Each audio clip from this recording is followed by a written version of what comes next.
Olha, quando a gente fala em aquecimento global, mudanças climáticas, isso parece ser um consenso mundial, todo mundo concorda que o planeta está aquecendo, que o clima mudou. Não é bem isso, nem todo mundo concorda com essa tese, e é o caso do nosso entrevistado de hoje, o jornalista, escritor, blogueiro e autor deste livro aqui, CO2, Aquecimento e Mudanças Climáticas, Estão Nos Enganando? Richard Jacobasco. Muito obrigado pela sua presença, Richard. Obrigado pelo convite. Você está entre os que se consideram céticos em relação ao aquecimento global? Digamos que sim. Por que, Richard? Porque não há uma única prova científica de que esteja havendo um aquecimento.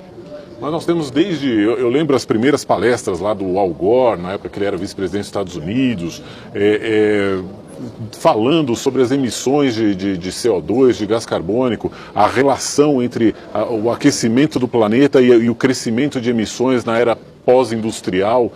Isso não faz sentido? Não faz sentido. Eu tenho qualificado isso como a grande mentira do século XXI. Por trás dessa mentira, dessa falácia, existem grandes interesses econômicos e grandes interesses políticos, inclusive geopolíticos. Que interesses são esses?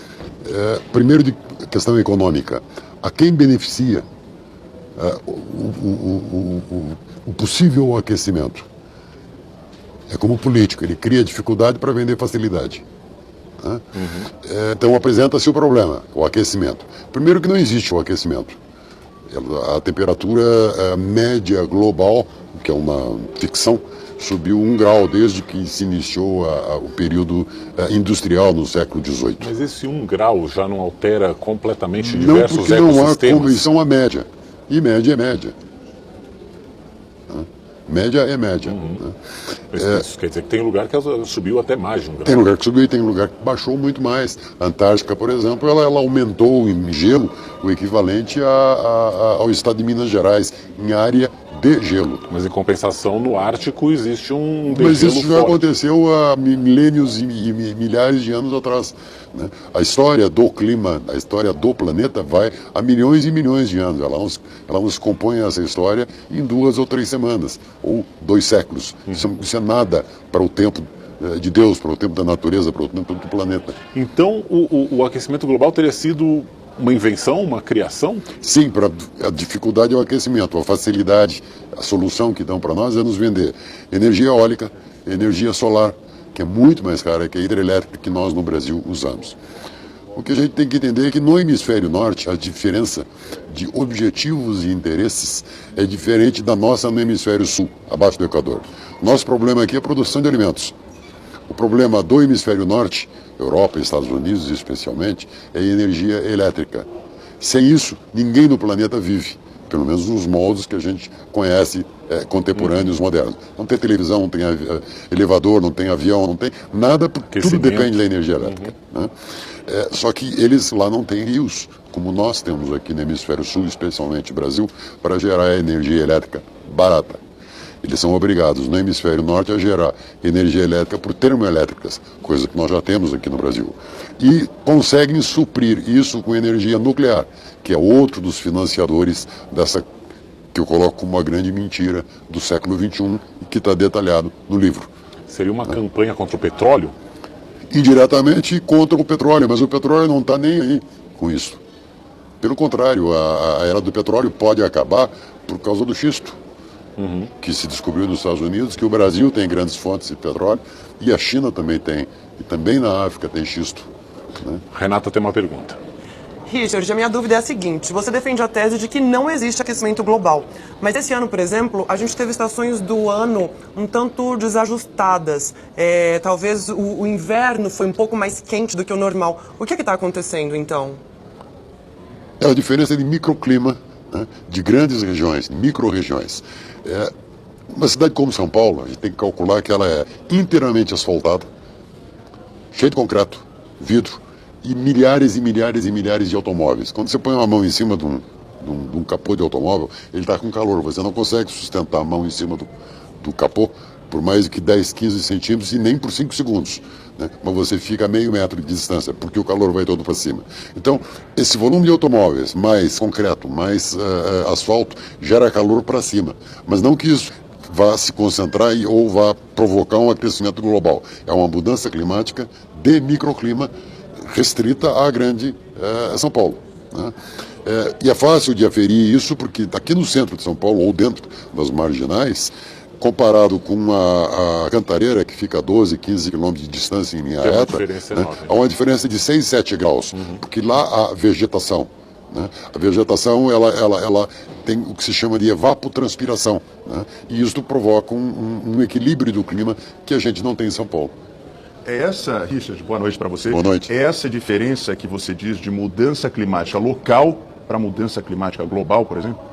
Perfeito, porque essa mudança local, ela pode ser provocada pelo ser humano, aí ela seria antropogênica, né? É o que os cientistas dizem e chamam como inversão térmica, que é o que a gente tem em grandes cidades como São Paulo, ou Los Angeles, ou Nova York, ou na China, né?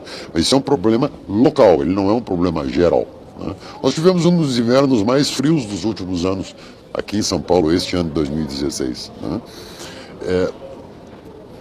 Isso é provocado, o frio? Não, o frio é provocado pelo El Niño, pela Laninha. Há uma série de outros fatores que interagem e provocam esse clima. O que a gente tem que calcular é que o planeta Terra, o nome está errado, deveria chamar-se planeta Água, porque 71% da superfície do planeta é água.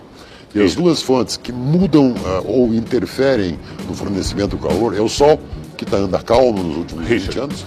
Eu preciso te interromper só um minutinho, porque esse é o momento em que a gente faz a nossa quebra de rede aqui na Rede TV, que as nossas afiliadas que têm programações locais vão para os seus respectivos programas. A gente faz um breve intervalo aqui no Sem Rodeios e volta já já para continuar discutindo as alterações climáticas e se há ou não aquecimento global. Vamos conversar, a gente volta já já. O Sem Rodeios está de volta e a gente continua o papo sobre alterações climáticas e aqui conosco o jornalista, escritor e blogueiro Richard Jacobasco. Ele conversava antes do intervalo, explicava, aliás, sobre as diferenças entre mudança climática local e global. Eu queria que você retomasse a resposta, por favor, Richard. Sempre existiu a mudança local e sempre existiu a global. Desde que o planeta é planeta, essas mudanças sempre... Não há nada no planeta, não só no planeta, como na galáxia e no universo, que esteja parado, né? O nosso sistema solar dentro da galáxia, ele está em pleno movimento. O Sol segue-se, não sabe para onde, e os planetas todos orbitam em volta do Sol. E nunca há nenhum mineral no planeta que esteja parado, muito menos o clima. Agora, Richard, toda a teoria do aquecimento global é construída em cima da tese do efeito estufa, de que o gás carbônico que é liberado acaba formando uma capa na atmosfera e essa capa impede que o calor se dissipe. E o calor reflete e volta aquecendo... Essa é a grande mentira. Aquecendo o planeta. Com a industrialização, houve uma maior quantidade de emissões de gás carbônico e essa capa foi aumentando e o calor refletido mais ainda. Por que, na sua opinião, essa é uma mentira?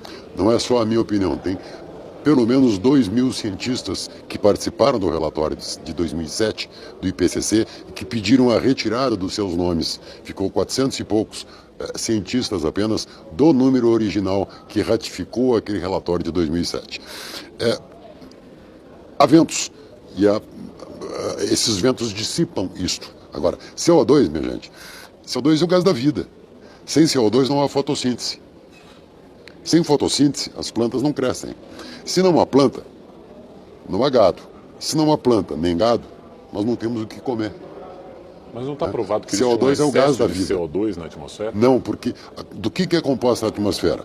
A nossa atmosfera é composta 78% e alguns quebrados de hidrogênio. 20% é oxigênio. Nas altitudes ela cai a 15% de oxigênio. Por isso que o jogador de futebol vai correr lá, acaba o gás, ele cai, né? Então, 78 com 20, dá 99% é hidrogênio e oxigênio. 1% tem todos os gases possíveis. Óxido nitroso, metano, inclusive dióxido de carbono e carbono, né? Zircônio, enfim, hélio, vários elementos. O carbono, dióxido de carbono especificamente, é 0,035.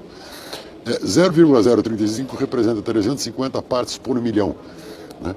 0,035 não muda o todo. Não seria suficiente para provocar não é esse efeito todo. O grande efeito estufa que existe é água. Por isso que os cientistas, quando pesquisam planetas no universo, eles procuram água, porque tendo água tem hidrogênio e tem oxigênio. É básico, é 33% dos elementos, porque a gente tem que saber que são 6 elementos que existem na natureza e que a falta de qualquer um deles não há vida como a gente conhece.